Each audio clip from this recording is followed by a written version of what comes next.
आठवड्यातून गुरुवारी पाणी पुरवठा बंद ठेवणे शक्य नाही।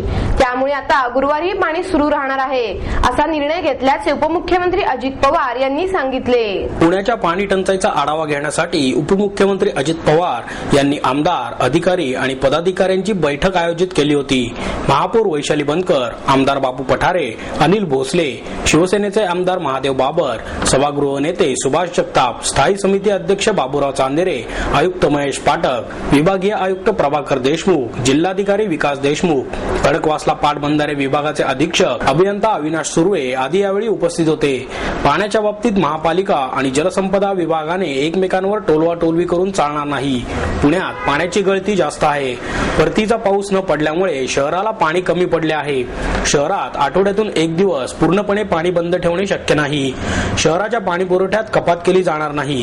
त्यासाठी धरणातील उपलब्ध पाणी साठ्यानुसार पुण्याला महिन्याला 1 टीएमसी पाणी देण्यात येणार आहे। 1 महिन्याने म्हणजेच 7 मेला पाण्याच्या स्थितीबाबत आढावा घेण्यात येणार आहे। पालिका आणि जलसंपदा विभागाने एकमेकाला सहकार्य केल्यानंतरच तोंड मिळवणी करता येईल। शहरातील पेशवेकालीन विहिरीची साफसफाई केली पाहिजे। त्यासाठी डीपीडीसी आणि पालिका मदत देऊ शकते। कात्रज पाषाण तलावाच्या पाण्याचा उपयोग करून घ्या। शहराच्या काही भागातील नगरसेवकांच्या प्रभागात कमी टँकर दिले जातात अशा तक्रारी आहेत। त्यामुळे टँकरबाबत भेदभाव करू नका। प्रशासनाने याबाबत खबरदारी घ्यावी असे अजित पवार यांनी सांगितले। भामा आसखेड धरणामधून पुण्याला 2.5 टीएमसी पाणी द्यावे असा प्रस्ताव आहे, पण 1.5 टीएमसी पाणी देण्याची तयारी पाटबंधारे विभागाने दाखवली आहे। या संदर्भात उपमुख्यमंत्री अजित पवार म्हणाले, भामा आसखेड धरणामधून पाणी पाईपलाईनद्वारे पुण्यात आणावे लागणार आहे। या कामाचे टेंडर लवकर काढा। भामा आसखेड मधून पुण्याला 1.5 टीएमसी पेक्षा जास्त पाणी वाढवून द्यावे लागणार आहे। शहरात दरडोई पाण्याचा वापर जास्त आहे, त्यामुळे प्रमाणापेक्षा जास्त पाणी वापरणाऱ्यांकडून विजेप्रमाणे दुपटीने दर घ्या। मात्र प्रमाणात पाणी वापरणाऱ्यांकडून नेहमीप्रमाणे दर घ्या। याबाबतचा प्रस्ताव सर्वसाधारण सभेसमोर ठेवा। सर्व पक्षीय नेत्यांशी चर्चा करून त्यांना विश्वासात घेऊन हा प्रस्ताव मंजूर करा। त्यामुळेच पाण्याच्या वापराला आळा बसेल असे अजित पवार यांनी यावेळी सांगितले। जो काही पिण्याच्या पाण्याच्या संदर्भातला निर्णय झालेला आहे तो मी आणि मुख्यमंत्र्यांच्या उपस्थितीमध्ये बैठक झाली। आम्ही त्या बैठकीला जलसंपदा खात्याचे अधिकारी बोलवले होते, पुण्याचे पदाधिकारी आणि अधिकारी बोलवलेले होते। त्याचबरोबर संबंधितांशी चर्चा झाल्यानंतर पुणे कॉर्पोरेशनचं काय म्हणणं आहे, जलसंपदा विभागाचं काय म्हणणं आहे, ही सगळी चर्चा केल्यानंतर आम्ही दोघांनी त्याच्याबद्दलचा निर्णय घेतला की जे काही आठवड्यातले 1 दिवस पाणी बंद करायचं होतं ते पाणी बंद करायचं नाही। थोडंसं पाणी जलसंपदा विभागाने पुणे शहराच्या करता वाढून द्यायचं। पुणे शहराच्या बद्दल आज 7 तारीख आहे, पुन्हा 7 मेला आढावा घ्यायचा, पुन्हा 7 जूनला आढावा घ्यायचा आणि पुन्हा 7 जुलैला आढावा घ्यायचा। असा 1-1 महिन्यांनी ह्याच्याबद्दलचा आढावा घ्यायचा। हे व्यवस्थितपणे काटकसरीनं पाणी वापरण्याच्या करता पुणे कॉर्पोरेशननी जी काही त्यांची यंत्रणा आहे ती संपूर्ण कामाला लावायची।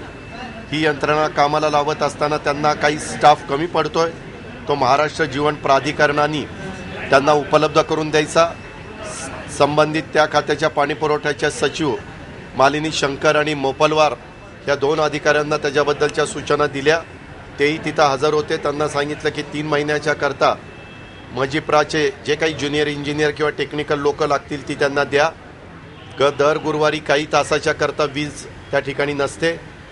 अजय मेहता आणि नाग टिळक यांना सूचना दिलेल्या आहेत की पुण्याचं ही गंभीर परिस्थिती हाताळण्याच्या करता दर गुरुवारी काही तासाच्या करता जी वीज नसते ती वीज त्यांना उपलब्ध करून द्यायची, जेणेकरून पंपिंग पण त्यांना त्या ठिकाणी करता येईल आणि अशा पद्धतीनं शेतकऱ्यांचं जे हिश्श्याचं पाणी आहे ते काटकसरीनं जलसंपदा विभागाने शेतकऱ्यांना देण्याची कार्यवाही करायची आणि पिण्याच्या संदर्भातलं जे पाणी काही शहराला दिलं गेलेलं आहे आत्ताचा साठा लक्षामध्ये घेता त्या प्रकारे तेही पाणी काटकसरीनं ह्या शहरातल्या अधिकारी वर्गांनी संपूर्ण यंत्रणा राबवून त्या ठिकाणी वापरायचं अशा प्रकारचा निर्णय झालेला आहे।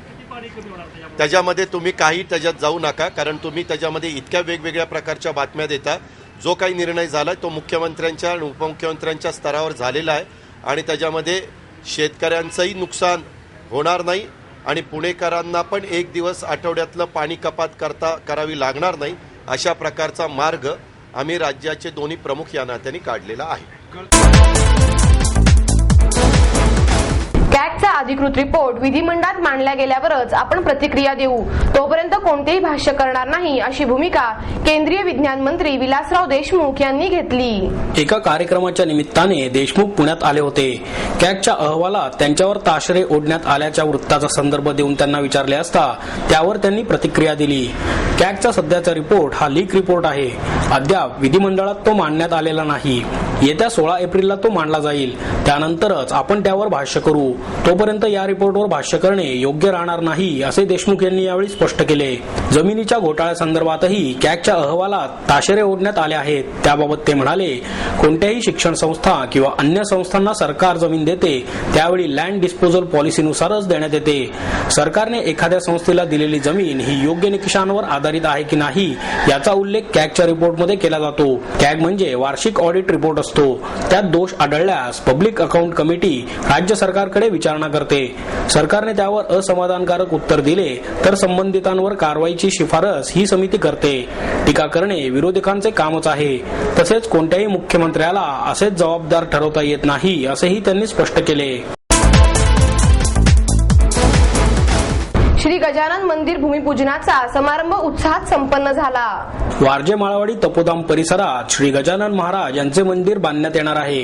त्याचे भूमिपूजन संजय काकडे ग्रुपच्या उपाध्यक्षा उषा संजय काकडे आणि विद्या सहकारी बँकेच्या संचालिका स्वाती विनायक निमण यांच्या हस्ते करण्यात आले. यावेळी माजी उपमहापौर दिलीप बराटे, उद्योगपती SS पार्टे, पुणे सहकारी बँकेचे संचालक बाबा शेख, नरेंद्र बाकले, चित्रपट दिग्दर्शक अजित शिरोळे, प्रमुख विश्वस्त सद्गुरू परिवार, विठ्ठल आबा मोरे, पदाधिकारी आणि गजानन महाराजांचे भक्त मोठ्या संख्येने उपस्थित होते. गेल्या 1 दशकापासून सद्गुरू परिवार आरोग्य, सामाजिक आणि धार्मिक क्षेत्रात धडाडींनी समाजसेवेचे काम करत आहे. सद्गुरू परिवार हा फक्त धार्मिक विचारांचा परिवार नाही, तर ह्यात समाजकार्य हीच परमेश्वर सेवा मानणाऱ्यांचा परिवार आहे. आणि त्याच भक्तांची इच्छा होती की या परिसरात श्री गजानन महाराजांचे मंदिर असावे आणि त्याच मागणीनुसार या परिसरात गजानन महाराजांच्या मंदिराचे भूमिपूजन सद्गुरू परिवाराचे विश्वस्त विठ्ठल आबा मोरे यांच्या पुढाकाराने करण्यात आले. माझे नाव संतोष तनपुरे. मी या सद्गुरू परिवाराचा विश्वस्त आहे. त्याचप्रमाणे हे आमचे सहकारी पंडित साहेब सद्गुरू परिवाराचे विश्वस्त आहेत. सद्गुरू परिवाराचं कार्य या पुणे शहरामध्ये गेल्या 12 वर्षापासून अतिशय चांगल्या पद्धतीने सामाजिक प्रबोधनाचं काम या पुणे शहरामध्ये चालू आहे. आणि केवळ आध्यात्मिकच न करता की समाज प्रबोधनाचं, त्याचबरोबर समाजासाठी हितोपयोगी ज्या गोष्टी आहेत त्या करण्याचं जास्तीत जास्त या ठिकाणी सद्गुरू परिवाराचा प्रयत्न राहिलेला आहे. सद्गुरू परिवाराशी जवळजवळ 2000 कुटुंब जोडली गेलेली आहेत आणि संपूर्ण पुणे शहरामध्ये त्याचबरोबर महाराष्ट्रामध्ये सुद्धा एक चांगल्या प्रकारचा एक परिवार म्हणून या ठिकाणी नावारूपाला आलेला आहे. या आतापर्यंत सद्गुरू परिवाराच्या वतीने दरवर्षी सद्गुरू भूषण पुरस्कार दिला जातो. याच्यामध्ये आतापर्यंत योगगुरू रामदेवजी बाबा, त्याचप्रमाणे प्रजापिता ब्रह्मकुमारी संस्थेच्या जानकीदादी, त्याचप्रमाणे सद्गुरू वामनराव पै यांना आतापर्यंत सद्गुरू भूषण पुरस्काराने गौरवलेलं आहे. त्याचप्रमाणे श्री श्री रविशंकरजी यांना सुद्धा सद्गुरू भूषण पुरस्काराने गौरवलेलं आहे. आतापर्यंत अशा समाजातील चांगल्या सद्गुरूंना आतापर्यंत सद्गुरू परिवाराने सन्मानित सद्गुरू भूषण पुरस्कार देऊन सन्मानित केलेला आहे. त्याचबरोबर सामाजिक कार्यामध्ये सद्गुरू परिवाराचा धर्मार्थ फिरता दवाखाना आहे की जो दवाखाना या पुणे शहराच्या जवळपासचे जे खेडेगाव आहे, ज्या ठिकाणी शेतकरी किंवा कष्टकरी कुटुंब आहे, ज्यांना आर्थिक परिस्थिती त्यांची बेताची आहे, त्यांच्यासाठी आरोग्याची सुविधा चांगल्या पद्धतीने त्या ठिकाणी मोफत सद्गुरू परिवाराच्या वतीने उपलब्ध केली जाते. याच्यामध्ये त्या सर्व लोकांकरिता संपूर्णपणे गोळ्या, औषधं आणि इंजेक्शन किंवा कुठल्याही प्रकारचा आजार असेल तर त्यांचा मोफत उपचार हा सद्गुरू परिवाराकडून केला जातो. त्याचबरोबर आषाढी वारीमध्ये जे वारकरी सहभागी असतात त्यांच्यासाठी सुद्धा या ठिकाणी औषधोपचाराची सर्व व्यवस्था ही सद्गुरू परिवाराच्या वतीने केली जाते. आणि त्याच पद्धतीने वेगळ्या स्वरूपाचं कामकाज करत असताना सद्गुरू परिवाराने उपेक्षित घटकांसाठी नेहमी कार्य केलेले आहे. याचाच एक भाग म्हणून विधवा विदूर घटस्फोटित यांच्यासाठी विवाह मेळाव्याचं आयोजन हे आतापर्यंत सद्गुरू परिवाराने आयोजित केलेलं आहे आणि त्याला सुद्धा अतिशय चांगला प्रतिसाद संपूर्ण महाराष्ट्रातून मिळालेला आहे.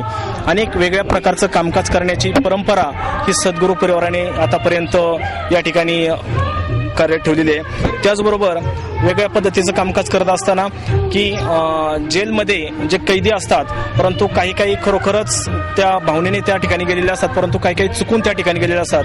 तर त्यांचं समाज प्रबोधन त्यांचं करून त्यांना समाजाच्या चांगल्या प्रवाहामध्ये आणण्याकरता त्यांचं प्रबोधन करण्याचं कार्य येरवड्यासारख्या जेलमध्ये जाऊन केलेले आहे. त्या ठिकाणी पद्मश्री अण्णा हजारे यांचं प्रबोधनाचं त्या ठिकाणी प्रवचन आम्ही व्याख्यान सर्व कैद्यांसाठी आयोजित केलं होतं आणि सद्गुरू परिवाराच्या वतीने त्या ठिकाणी तो कार्यक्रम घेण्यात आला. अशा पद्धतीचे खूप आगळ्या स्वरूपाचे कार्यक्रम या ठिकाणी सद्गुरू परिवाराच्या वतीने घेतले जातात आणि त्याचाच एक भाग म्हणून या परिसरातील या भागातील सर्व जे सद्गुरू परिवाराचे सदस्य आहेत, त्याचबरोबर या भागातील सर्व मंडळी आहेत, सद्गुरू परिवाराचे हितचिंतक, मार्गदर्शक, या सर्वांची अशी एक इच्छा भावना होती की या ठिकाणी महाराजांचं, गजानन महाराजांचं चांगल्या प्रकारचं एक मंदिर या भागामध्ये आपल्या व्हावं आणि त्याचाच एक भाग म्हणून या ठिकाणी सद्गुरू परिवाराच्या सर्व कार्यकर्त्यांच्या याच्यामुळं आणि सर्व या सद्गुरू परिवारावरती प्रेम करणारे सर्व मंडळी, हितचिंतक, मार्गदर्शक या सर्वांच्या सहकार्याने या ठिकाणी गजानन महाराजांच्या मंदिराचं आज भूमिपूजनाचा कार्यक्रम पार पडत आहे. सजग नागरिक मंचाच्या वतीने सजग माहिती अधिकार पुरस्कार विठ्ठल बुलबुले यांना देण्यात आला. यावेळी मंचाचे अध्यक्ष विवेक वेलणकर, जुगल राठी, मंगेश तेंडुलकर, विजय कुंभार, दिनेश बिटे आदी मान्यवर उपस्थित होते. डॉक्टर चौधरी म्हणाले, देशाला लोकपालाची गरज असून लोकपाल नियोजन आणि भ्रष्टाचार रोखण्यासाठी हा कायदा महत्वाची भूमिका पार पाडेल. मात्र हा कायदा येण्यासाठी संघर्ष करावा लागेल. एका संक्रमणाच्या अवस्थेतून देश जात आहे. 2005 साली आलेला माहिती अधिकाराचा कायदा आणि 2012 मध्ये लोकपाल येण्यासाठी करण्यात आलेले आंदोलन हा प्रवास नक्कीच आशास्पद आहे. देशात होणाऱ्या घोटाळ्यांचे प्रमाण कधीही कमी नव्हते. मात्र 2005 नंतर हे घोटाळे लोकांसमोर येऊ लागले. मंगेश तेंडुलकर म्हणाले, आज मतदार मतदान करत नाहीत. याचे कारण त्यांना राजकीय षडयंत्रात सहभागी होण्याची इच्छा नाही. कारण यंत्रणेवर छान कमांड मिळवलेले ते राजकारणी आहेत. आपण लुबाडणाऱ्यांविषयीच बोलत असतो. कधीतरी ज्यांना लुबाडले जाते त्यांच्याविषयीही बोलले पाहिजे. विठ्ठल बुलबुले म्हणाले, उपेक्षा काय असते हे झोपडपट्टीत राहिल्यामुळे मला माहित आहे. त्यामुळे या पुरस्कारामुळे मिळणारा आनंद शब्दात सांगता येणार नाही. ज्या प्रश्नांवर प्रभावी मांडणी करायची असते त्यासाठी आक्रमक हे व्हावंच लागते. शासन माहिती अधिकार कायद्याचे नरडे दाबण्याचा प्रयत्न करत आहे. माहिती मिळवण्यासाठी देण्यात येणाऱ्या अर्जात 150 पेक्षा जास्त शब्द असू नयेत हा नियम चुकीचा आहे. त्यामुळे आता अधिक सजग राहण्याची गरज आहे. माहिती मिळवण्यासंदर्भातील शब्द मर्यादेचा नियम चुकीचा आहे, तो मागे घेण्यात यावा अशा आशयाचे निवेदन काँग्रेस अध्यक्षा सोनिया गांधी यांना देण्यात आले असून त्यासाठी सह्यांची मोहीम राबवण्यात आली. जनता वसाहतीमधील पुणे महापालिकेच्या गावडे शाळेतील विद्यार्थ्यांना विषबाधा झाली. या विद्यार्थिनींना दुपारच्या जेवणात इडली सांबार देण्यात आले होते. इडली खाल्ल्यानंतर काही वेळात त्यांना विषबाधा झाली. दीनानाथ रुग्णालयात 42, पुणा हॉस्पिटलमध्ये 72 तर चैतन्य हॉस्पिटलमध्ये 9 जणांना दाखल करण्यात आले असून त्यांची प्रकृती स्थिर आहे असे डॉक्टरांनी सांगितले. शनिवार असल्याने विद्यार्थ्यांची दुपारची शाळा होती. दुपारी 2च्या सुमारास विद्यार्थ्यांना इडली सांबार देण्यात आले. साई महिला बचत गटाच्या माध्यमातून शालेय पोषण आहारातून विद्यार्थ्यांना इडल्या देण्यात आल्या. इडल्या 4 पिंपांमध्ये आणल्या होत्या. त्यापैकी 4थ्या पिंपामध्ये असलेल्या इडलीतून वास येत होता आणि त्याचा रंगही काळसर होता अशी माहिती काही विद्यार्थ्यांनी दिली. ही इडली खाल्ल्यानंतर विद्यार्थ्यांना उलट्या होऊन चक्कर येऊ लागली. ही बाब शाळेच्या मुख्याध्यापिका माधुरी खैरे यांच्या लक्षात आल्यानंतर त्यांनी इडली वाटप थांबवून त्वरित विद्यार्थ्यांना रुग्णालयात हलवले. काहींना घरी गेल्यानंतर त्रास सुरू झाल्याने आणखी विद्यार्थिनींना रुग्णालयात दाखल केल्याची माहिती शिक्षण मंडळाचे प्रमुख रामचंद्र जाधव यांनी दिली. सावित्री बचत गट महासंघा अंतर्गत चालवण्यात येणाऱ्या साई महिला बचत गटाकडून येणारा आहार निकृष्ट दर्जाचा आहे. त्यांच्या आहारात 3 महिन्यांपूर्वी आळ्या निघाल्या होत्या अशी तक्रार शिक्षण मंडळाकडे केली होती, पण त्याची दखल घेतली गेली नाही. जाधव यांनी बचत गटाविरुद्ध चौकशी केल्याचे सांगितले, पण याविषयी काही कल्पना नसल्याचे शालेय पोषण आहाराच्या उपअधीक्षक सीमा रांगडे यांनी सांगितले. शीख यंग सर्कलच्या वतीने शीख धर्मस्थापना दिनानिमित्त कॅम्प येथून दी खालसा दुचाकी रॅली काढण्यात आली. या रॅलीचे उद्घाटन पुणे शहर काँग्रेस कमिटीचे अध्यक्ष ॲडव्होकेट अभय छाजेड यांच्या हस्ते करण्यात आले. या कार्यक्रमाच्या अध्यक्षस्थानी अखिल भारतीय युवक काँग्रेसचे राष्ट्रीय समन्वयक रोहित टिळक होते. या प्रसंगी नगरसेवक सुधीर जानजोत, शीख यंग सर्कलचे अध्यक्ष अमरजीत सिंग परिहार, संतसिंग मोखा, जसबीर सिंग खनुजा आदी उपस्थित होते. शीख यंग सर्कलच्या वतीने शीख धर्माच्या स्थापना दिना दिनाचे औचित्य साधून खालसा दुचाकी रॅली काढण्यात आली। या रॅलीमध्ये शीख बांधव मोठ्या उत्साहाने सहभागी झाले होते। या दुचाकी रॅलीचे यंदाचे हे 14वे वर्ष आहे। शीख धर्माची स्थापना शीखांचे 10वे गुरु श्री गुरु गोविंद सिंग महाराज यांनी 13 एप्रिल 1699 मध्ये आनंदपूर साहिब पंजाब मध्ये केली होती। या निमित्ताने बैसाखी गुरु पूरब साजरा करण्यात येतो। या दिवसाचे औचित्य साधून दी खालसा दुचाकी रॅली पुणे कॅम्प भागातील रेसकोर्स जवळील गुरुद्वारा गुरु नानक दरबार येथून काढण्यात आली होती। ही rally Pune camp, Sachapir street, Laxmi road, Ganesh Peth, gurudwara, Phadke Haud, Kamgar पुतळा, दापोडी, पिंपरी चिंचवड, निगडी या मार्गे देहू रोडवरील गुरुद्वारा येथपर्यंत काढण्यात आली होती। या रॅलीनंतर नगर कीर्तन मिरवणूक झाली।